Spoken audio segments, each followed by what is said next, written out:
Hello दोस्तों, triple S the 27 coaching centre में आपका स्वागत है। आइए आज हम भारतीय संविधान की सीरीज स्टार्ट कर रहे हैं। इसमें हम चैप्टर वाइज एमसीक्यू जितने भी विभिन्न एग्जामों में पूछे गए सारे प्रश्न हल करेंगे। बहुत ही इंपॉर्टेंट ये सारे प्रश्न हैं, विभिन्न एग्जामों में पूछे गए हैं। तो आज पहला चैप्टर है प्रस्तावना। प्रस्तावना के बारे में जितने भी संभावित क्वेश्चन बन सकते हैं, प्रीवियस क्वेश्चन पूछे गए हैं, सभी के बारे में डिस्कस करेंगे। बहुत इंपॉर्टेंट ये सीरीज है, कंटिन्यू चलती रहेगी चैप्टर वाइज एमसीक्यू टोटल। तो आज पहला चैप्टर प्रस्तावना के बारे में, ये मॉक टेस्ट मेरा फर्स्ट है, ये जानेंगे इसके बारे में कितने क्वेश्चन बन सकते हैं। तो आइए पहले एक बार प्रस्तावना देख लेते हैं। प्रस्तावना ये भारतीय संविधान की है। भारतीय संविधान की प्रस्तावना को हिंदी में उद्देशिका कहा जाता है। हिंदी में इसे क्या कहा जाता है? उद्देशिका। तो ये भी क्वेश्चन इम्पोर्टेंट है कि प्रस्तावना को उद्देश्य, क्योंकि इसके विभिन्न नाम हैं। इंग्लिश में प्रेम्बल कहा जाता है, कोई प्रस्तावना है, उद्देशिका है, तो बहुत सारे नाम इसके हैं। तो हिंदी में उद्देशिका कहा जाता है। उद्देशिका भारत की क्या है, भारतीय संविधान की क्या है?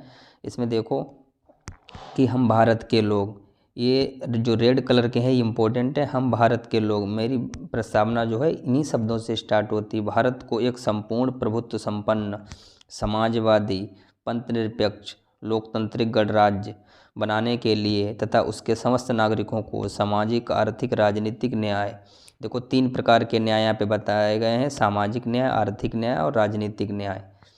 ठीक है। इसके बाद विचार, अभिव्यक्ति, विश्वास, धर्म और उपासना की स्वतंत्रता। स्वतंत्रता कितने प्रकार की यहाँ पे है? 5 प्रकार की। कौन कौन सी? विचार की, अभिव्यक्ति की, विश्वास की, धर्म की और उपासना की स्वतंत्रता बताई गई है। इसके बाद प्रतिष्ठा और अवसर की समता। समता कितनी? 2 प्रकार की समता है, प्रतिष्ठा और अवसर की समता को प्राप्त करने के लिए तथा उन सब में व्यक्ति की गरिमा और राष्ट्र की एकता और अखंडता, राष्ट्र की एकता और अखंडता सुनिश्चित करने वाली बंधुत्ता। बंधुत्ता कैसी होनी चाहिए? ऐसी बंधुत्ता जो राष्ट्र की एकता और अखंडता को सुनिश्चित करे। बंधुत्ता बढ़ाने के लिए दृढ़ संकल्प होकर अपनी इस संविधान सभा में आज तारीख 26 नवंबर 1949, ये बहुत ही इंपॉर्टेंट तारीख है, 26 नवंबर 1949 को मिति मार्ग शीर्ष शुक्ल सप्तमी संवत 2006 विक्रमी को एतद द्वारा संविधान को अंगीकृत करते हैं, अधिनियमित और आत्मार्पित करते हैं। यानी अपने अंग से लगाते हैं, इसको अधिनियमित करते हैं और आत्मा अपनी अर्पित कर रहे हैं इसके संविधान में। तो ये संविधान को कौन अंगीकार कर रहा है? हम भारत के लोग। ठीक है। तो ये जो संविधान की प्रस्तावना है बहुत ही इम्पोर्टेंट है। इससे जो है विभिन्न तरह के जो भी क्वेश्चन बनेंगे उनको हम डिस्कस करेंगे। ये भारतीय प्रस्तावना है, ये वर्ष 1976 में एक बार संशोधन हो चुकी है। इसमें कुछ शब्द जोड़े गए थे, ध्यान रखना। आइए पहला क्वेश्चन देखते हैं। निम्नलिखित में से कौन सा शब्द संविधान की उद्देशिका में नहीं है? ये देखो पहला प्रश्न है कि जितने भी शब्द हमने पढ़े हैं तो कौन सा शब्द ऐसा है जो हमारी उद्देशिका में, प्रस्तावना में नहीं लिखा हुआ है? लोक कल्याणकार, समाजवादी, पंथनिरपेक्ष और संपूर्ण प्रभुत्व या प्रभुत्व संपन्न। तो इसमें देखो समाजवादी शब्द भी है, पंथनिरपेक्ष भी है, प्रभुत्व संपन्न भी है, लेकिन आपका जो है लोक कल्याण ये शब्द नहीं लिखा हुआ है। तो इसका फर्स्ट ऑप्शन करेक्ट है। नेक्स्ट देखते हैं, भारतीय संविधान की प्रस्तावना के सिलसिले में कौन सा क्रम सही है? जो भी हमने क्रम देखा है इसमें देखेंगे कि पहला जो शब्द है कौन सा लिखा हुआ है, या फिर क्रम वाइज जो है कौन कौन से शब्द इसमें बताए गए। संपूर्ण प्रभुत्व संपन्न, समाजवादी, पंथनिरपेक्ष, लोकतांत्रिक गणराज्य, ये पूरी लाइन लिखी हुई है। तो इसमें देखिए कौन कौन से शब्द मैच करते हैं। संपूर्ण प्रभुत्व संपन्न का मतलब होता है सार्वभौमिक सत्ता संपन्न, समाजवादी, पंथनिरपेक्ष, यहाँ पे लिखा हो धर्मनिरपेक्ष, पंथनिरपेक्ष, धर्मनिरपेक्ष का भारतीय संदर्भ में लगभग एक ही मतलब है। इसके बाद लोकतांत्रिक गणराज्य वहाँ पे था, यहाँ पे जनवादी गणतंत्र, जनवादी लोकतंत्र एक ही मतलब होता है, जनवादी गणतंत्र कहो चाहे लोकतंत्र गणराज्य कहो। तो second option is correct, second option इसका सही है। नेक्स्ट देखते हैं 42वें संविधान संशोधन अधिनियम 1976 द्वारा प्रस्तावना में किस शब्द को नहीं जोड़ा गया? दोस्तों 3 शब्द जोड़े गए थे, तो इसमें बताना है कि वो कौन सा शब्द है जिसमें जो है नहीं जोड़ा गया था। तो धर्मनिरपेक्ष शब्द जोड़ा गया, समाजवादी, गुटनिरपेक्ष, एकता और अखंडता। कौन कौन से शब्द इसमें जोड़े गए? तो गुटनिरपेक्ष शब्द जो है ये नहीं जोड़ा गया था। इसका सी ऑप्शन इज करेक्ट। धर्मनिरपेक्ष शब्द जोड़ा गया, समाजवादी, एकता और अखंडता 3 शब्द जोड़े गए थे। आइए नेक्स्ट देखते हैं। भारतीय संविधान की प्रस्तावना के बारे में कौन सा कथन सही है, इसमें करेक्ट पूछ रहा है। CGL 2017 में पूछा गया प्रश्न है। जैसे धर्मनिरपेक्ष, समाजवादी और एकता और अखंडता, ये 3 शब्द दिए गए हैं। इन 3 शब्द के बारे में जो भी विकल्प नीचे इनको देखिए। पहला है उक्त शब्द 1985 में संशोधन द्वारा जोड़े गए। उक्त शब्द संविधान की प्रस्तावना के अंग नहीं है। समाजवादी, धर्मनिरपेक्ष शब्द 1950 में लागू संविधान के अंग थे। उक्त शब्द 1976 में जोड़े गए। तो बताना दोस्तों कौन सा इसमें सही है। तो देखो 1985 में प्रस्तावना में कोई संशोधन नहीं हो, तो पहला ऑप्शन गलत है। उक्त शब्द संविधान की प्रस्तावना के अंग, ये भी गलत है। संविधान की प्रस्तावना के अंग हैं, जबकि इसमें लिखा है कि नहीं है। समाजवादी, धर्मनिरपेक्ष शब्द जो है 1950 में लागू संविधान के अंग थे, ये भी गलत है दोस्तों। जो संविधान लागू हुआ था तो समाजवादी और धर्मनिरपेक्ष शब्द उसमें नहीं थे। तो डी ऑप्शन इज करेक्ट। उक्त शब्द 1976 में संविधान संशोधन द्वारा जोड़े गए थे। प्रस्तावना में जो संविधान लागू हुआ था तो ये 3 शब्द जो है नहीं थे। ये 1976 में एक संशोधन हुआ था 42वां, उसमें ये शब्द जोड़े गए थे। नेक्स्ट देखिए 5वां, भारतीय संविधान ने किस प्रकार के लोकतंत्र को अपनाया है। जब प्रस्तावना आप सही से पढ़ोगे तो इसमें है लोकतांत्रिक गणराज्य। लोकतांत्रिक गणराज्य के बारे में बताया गया। तो लोकतंत्र गणराज्य, इसका ऑप्शन सही है। संवैधानिक राजतंत्र है ही नहीं, वंशानुगत भी लोकतंत्र नहीं है, और लोकतांत्रिक राजतंत्र नहीं है, और वंशानुगत सिस्टम भी नहीं है यहाँ पे। तो तीनों ऑप्शन कट कर दो, ये लोकतांत्रिक गणराज्य है यहाँ पे। नेक्स्ट देखते हैं। भारतीय संविधान की प्रस्तावना के अनुसार भारत के शासन की सर्वोच्च सत्ता किसमें निहित है। बहुत ही इंपॉर्टेंट ये प्रश्न है। कई बार देखो इसमें CGL SSC हायर सेकेंडरी 10+2 में पूछा गया है। तो जो शासन की सर्वोच्च सत्ता किसमें निहित है, प्रस्तावना के अनुसार बताना दोस्तों। तो इसमें देखो भारतीय जनता, जैसे प्रस्तावना जो है किन शब्दों से स्टार्ट होती है, हम भारत के लोग।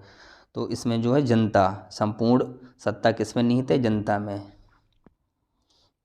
जनता ने ही जो है प्रस्तावना और संविधान ये सब जो है बनाया गया है जनता के द्वारा।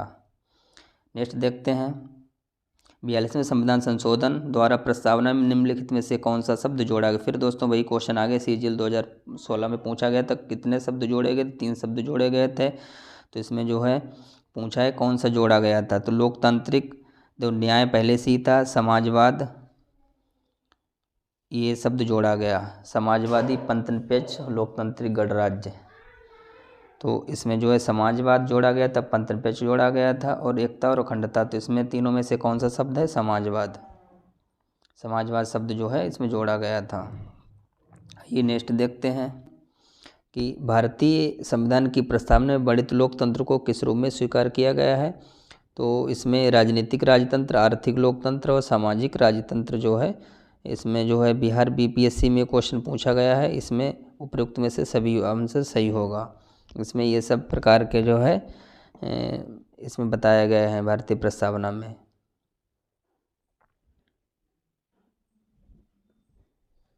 ये दोस्तों नेक्स्ट क्वेश्चन देखते हैं कि भारतीय संविधान के किस भाग में स्पष्ट रूप से घोषणा की गई कि भारत एक धर्मनिरपेक्ष जो है राज्य है। ये जो धर्मनिरपेक्षता की बात है, ये भारत के संविधान में किस भाग में स्पष्ट रूप से कही गई है। ये प्रस्तावना में कही गई। प्रस्तावना में धर्मनिरपेक्ष शब्द जो है स्पष्ट रूप से लिखा हुआ है। 42वें संविधान संशोधन 1976 में जोड़ा गया था। आइए 10 नंबर क्वेश्चन देखते हैं। ये भी इम्पोर्टेंट क्वेश्चन है, CHSL में पूछा गया है कि संविधान की प्रस्तावना में प्रयुक्त सेकुलर शब्द, या इसको ही धर्मनिरपेक्ष या पंथनिरपेक्ष शब्द कहते हैं। CHSL 2016 में क्वेश्चन पूछा गया था। ये शब्द जो है इसका क्या अर्थ है कि सभी धर्मों की अस्वीकृत, ये भी गलत है।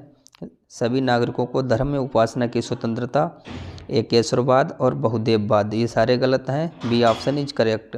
सभी नागरिकों को अपने अपने धर्म को मानने की, उसमें उपासना करने की स्वतंत्रता दी गई है। आइए नेक्स्ट क्वेश्चन देखते हैं 11 नंबर क्वेश्चन जो है ये MTS 2019 में पूछा गया है क्वेश्चन। देखते हैं इसके बारे में। भारतीय संविधान की प्रस्तावना में लिखित हम भारत के लोग, be the people of India से क्या अर्थ निकलता है। जो हम भारत के लोग शब्दों से प्रस्तावना स्टार्ट होती है, इसका क्या मतलब है। भारत का संविधान भारत की जनता की सहमति पर आधारित है। भारतीय गणराज्य की प्रभुसत्ता जनता में निहित है। संविधान का निर्माण भारत की जनता द्वारा हुआ है। ये ऑप्शन बिल्कुल सही है। तो be the people of India का अर्थ है कि भारत के संविधान का निर्माण जो है भारत की जनता द्वारा किया गया है। आइए देखते हैं नेक्स्ट क्वेश्चन, समाजवाद का क्या अर्थ है। जो भी समाजवाद शब्द जो है प्रस्तावना में जोड़ा गया था, इसका क्या अर्थ है, ये एसएससी टेक्स्ट सेशन 2009 में पूछा गया था। सामाजिक प्रतिस्पर्धा, सामाजिक नियंत्रण, राष्ट्रीयकरण, सामाजिक न्याय। तो दोस्तों इसका बताइए क्या आंसर होगा। इसका आंसर होगा राष्ट्रीयकरण, संसाधनों का राष्ट्रीयकरण करना। जो भी संसाधन हैं, संसाधनों का राष्ट्रीयकरण, संसाधनों का राष्ट्रीयकरण करना, संसाधनों का राष्ट्रीयकरण ये, और राष्ट्रीयकरण के बाद में उसका न्यायोचित वितरण करना, वही समाजवाद है। नेक्स्ट क्वेश्चन देखते हैं दोस्तों, भारतीय संविधान की में संवर्ती सूची किसके संविधान से ली गई। संवर्ती सूची जो भी मिलती है भारतीय संविधान में, जैसे भाग 7 में जो 3 सूचियां बताई गई हैं, केंद्र सूची, राज्य सूची, एक संवर्ती सूची जो है, तो संवर्ती सूची कहाँ से ली गई है, ये ऑस्ट्रेलिया के संविधान से ली गई संवर्ती सूची। आइए नेक्स्ट क्वेश्चन देखते हैं, 14 नंबर, ये आरओ में पूछा गया प्रश्न है 2014 में। तो भारतीय संविधान की आत्मा किसे कहा जाता है। भारतीय संविधान की आत्मा किसे कहा जाता है, ये प्रस्तावना को कहा जाता है। जबकि भीमराव अंबेडकर ने अनुच्छेद 32 को संविधान की आत्मा कहा था। तो भारतीय संविधान की आत्मा किसे कहा जाता है, प्रस्तावना को कहा जाता है। नेक्स्ट क्वेश्चन देखते हैं,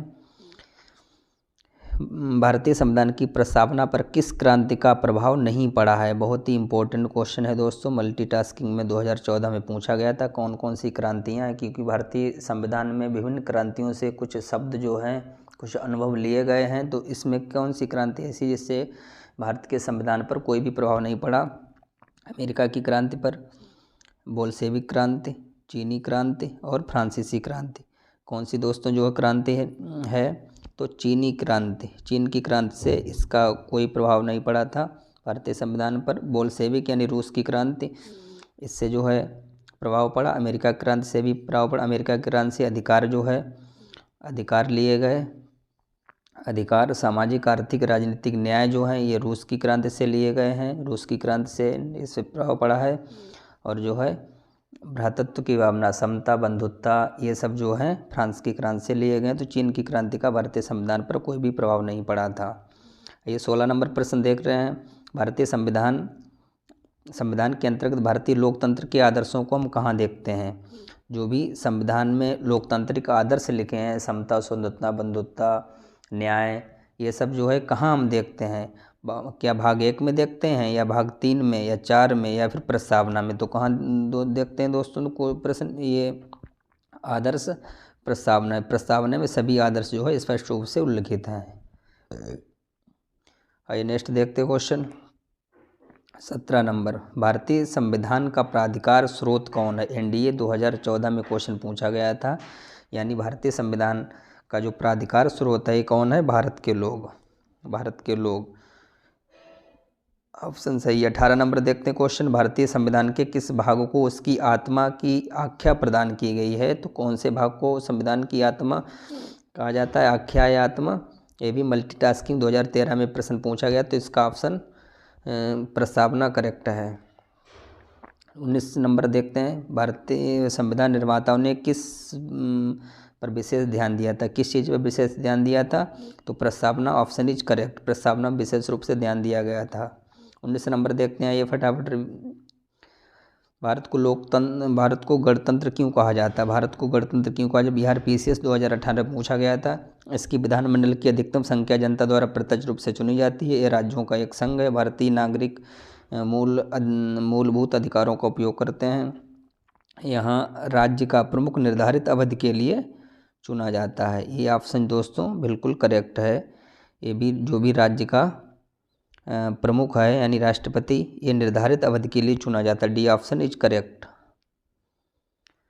21 नंबर आइए देखते हैं, भारतीय संविधान की प्रस्तावना में देश का कौन सा नाम उल्लिखित है। जब दोस्तों आप प्रस्तावना पढ़ोगे तो इसमें कौन सा नाम उल्लिखित है, हम भारत के लोग, भारत अर्थात इंडिया, भारत अर्थात इंडिया जो शब्द है ये उसमें लिखा हुआ है।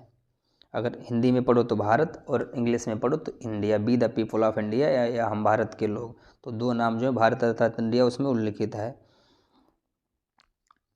इसके बाद नेक्स्ट देखते हैं, भारतीय संविधान किसके द्वारा स्वीकृत है, किसके द्वारा स्वीकार किया गया संविधान। जब संविधान की प्रस्तावना पढ़ोगे तो लास्ट में उसमें होता है कि हम भारत के लोग 26 नवंबर 1949 को संविधान द्वारा अंगीकृत अधिनियमित आत्मर्पित करते हैं। तो भारत की जो है जनता द्वारा ये संविधान अंगीकार या स्वीकृत या अधिनियमित किया गया था। 23 नंबर क्वेश्चन देखते हैं, भारत की प्रभुत्ता किसमें निहित है। भारत की प्रभुत्ता, संप्रभुत्ता, सोवरेनिटी किसमें निहित है। SSC 2017 में पूछा गया तो इसमें जो है ऑप्शन देखते हैं, राष्ट्रपति, प्रधानमंत्री, भारत की जनता या भारतीय संसद। तो इसमें प्रभुत्ता जो है भारत की जनता में निहित है, भारत की जनता जो है संप्रभु है। आइए नेक्स्ट देखते हैं, भारतीय संविधान कब अंगीकार किया गया। वेरी वेरी सिंपल क्वेश्चन दोस्तों, ये SSC मैट्रिक्स 2008 में पूछा गया था। कब ये स्वीकार की अंगीकार किया गया था। अंगीकार पूछ ले, अधिनियमित पूछ ले, आत्मार्पित पूछ ले, तो तीनों की तिथि जो है एक ही है, 26 नवंबर 1949। 26 नवंबर 1949 को दोस्तों ये जो है अंगीकार किया गया था। जबकि लागू कब हुआ था, 26 जनवरी 1950 को ये पूर्ण रूप से लागू हुआ था, पूर्ण रूप से। नेक्स्ट क्वेश्चन देखते हैं, निम्नलिखित में से किस तिथि को भारतीय संविधान लागू किया गया था। CGL 2016 में क्वेश्चन पूछा गया था। तो किस तिथि को लागू किया गया था, 26 जनवरी 1950। हालांकि दोस्तों 26 नवंबर 1949 को भी लागू हुआ था, लेकिन ये कुछ अंश लागू हुआ था, संविधान के कुछ अनुच्छेद लागू हुए थे, लेकिन पूर्ण रूप से जो है लागू हुआ था 26 जनवरी 1949 को। तो इसका ये option is correct. 26 number question देखते हैं दोस्तों, किस वर्ष भारत एक संपूर्ण प्रभुत्व संपन्न प्रजातांत्रिक गणराज्य बना था। किस तारीख को जो है भारत गणराज्य बना था। तो 1950 को, जब संविधान लागू हुआ था पूर्ण रूप से 26 जनवरी 1950 को, तब भारत जो है एक संपूर्ण प्रभुत्व प्रजातांत्रिक गणराज्य बन गया था। PSC 2015 में पूछा गया है प्रश्न। आइए दोस्तों नेक्स्ट देखते हैं, 27 नंबर प्रश्न, निम्नलिखित में से वे दो शब्द कौन से हैं जिनका समावेशन 42वें संविधान संशोधन द्वारा संविधान की उद्देशिका में किया गया था। 42वें संविधान संशोधन जो है 1976 में हुआ था। इसमें 3 शब्द जोड़े गए थे। तो 3 में से आपसे 2 ही शब्द पूछ रहा है। तो कौन कौन सा 3 शब्द जोड़े गए थे, समाजवादी, धर्मनिरपेक्ष और एकता और अखंडता। तो 3 शब्द जोड़े गए थे, 3 में से 2 शब्द आपसे पूछ रहा है। तो समाजवादी और लोकतंत्र ये नहीं जोड़ा गया था, प्रभुत्व संपन्न ये भी नहीं, समाजवादी और धर्मनिरपेक्ष 2 शब्द जो हैं ये आपके 42वें संविधान संशोधन 1976 द्वारा भारतीय प्रस्तावना में जोड़े गए थे। तो C ऑप्शन इज करेक्ट। आइए नेक्स्ट देखते हैं, 28 नंबर प्रश्न, संविधान सभा में प्रस्तुत उद्देश्य प्रस्ताव में अभिव्यक्ति विचार को भारतीय संविधान के किस भाग में पूर्णतः शामिल किया गया। दोस्तों जो भी उद्देश्य प्रस्ताव जो है जवाहरलाल नेहरू द्वारा रखा गया था, भारतीय संविधान की जो 13 दिसंबर की बैठक हुई थी इसमें, तो उसमें भी अभिव्यक्ति और विचार की स्वतंत्रता उसमें बताई गई थी। तो वो एजिटिज शब्द जो हैं भारतीय संविधान के किस भाग में रख दिए गए, तो प्रस्तावना में, मूल अधिकार में नहीं, एजिटिज DPSP में नहीं, मूल कर्तव्य में, प्रस्तावना में वो शब्द जो है स्पष्ट रूप से लिख दिए गए, विचार, अभिव्यक्ति की स्वतंत्रता।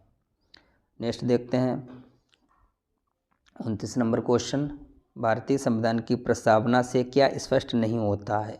तो A ऑप्शन इसका करेक्ट है, क्योंकि संविधान को आत्मार्पित, अधिनियमित और अंगीकृत करने की तिथि मिलती है 26 नवंबर 1949, लेकिन संविधान के लागू होने की तिथि जो है संविधान की प्रस्तावना में नहीं, जबकि संविधान कब लागू हुआ था, 26 जनवरी 1950। इसकी जो है तिथि है ये संविधान की प्रस्तावना में नहीं मिलती है।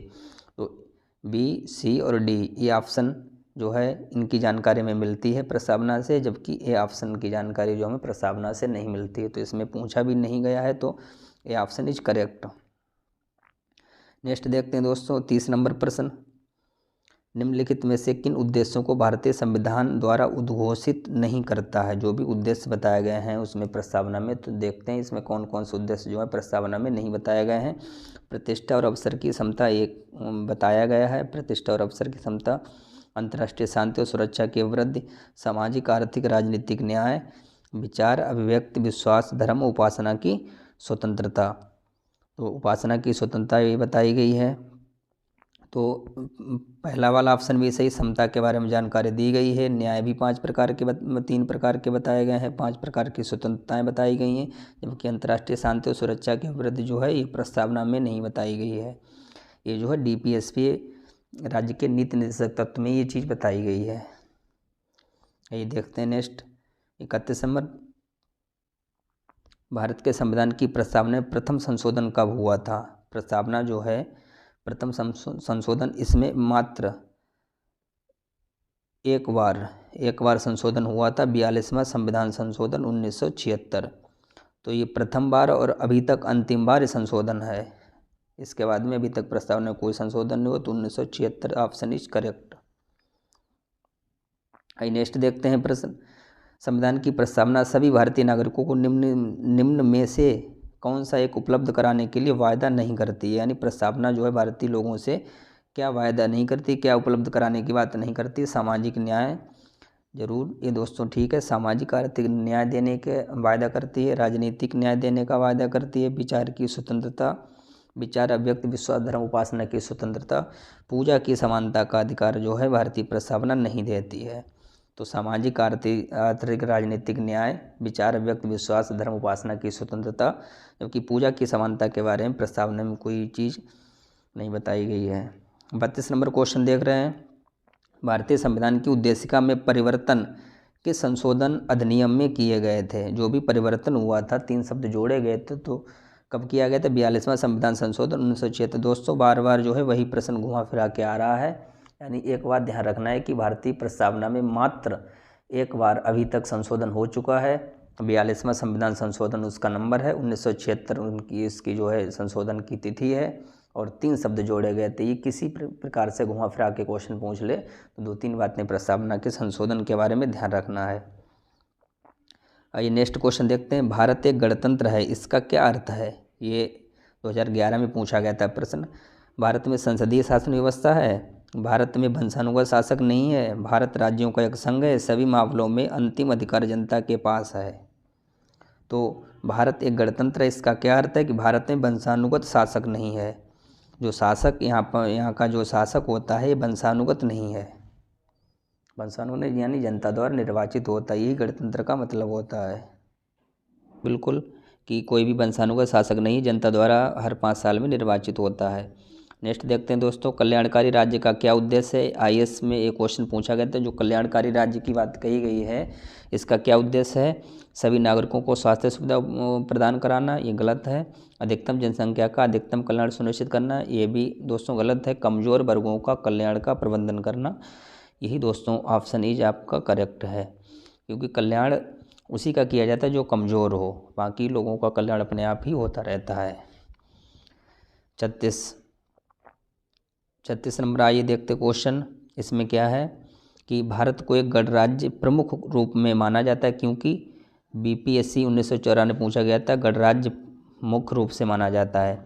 तो उसे 15 अगस्त 1947 को स्वतंत्रता मिली थी, उसका अपना लिखित संविधान है, उसकी सरकार संसदीय प्रणाली के अनुसार है, राष्ट्राध्यक्ष का चुनाव होता है।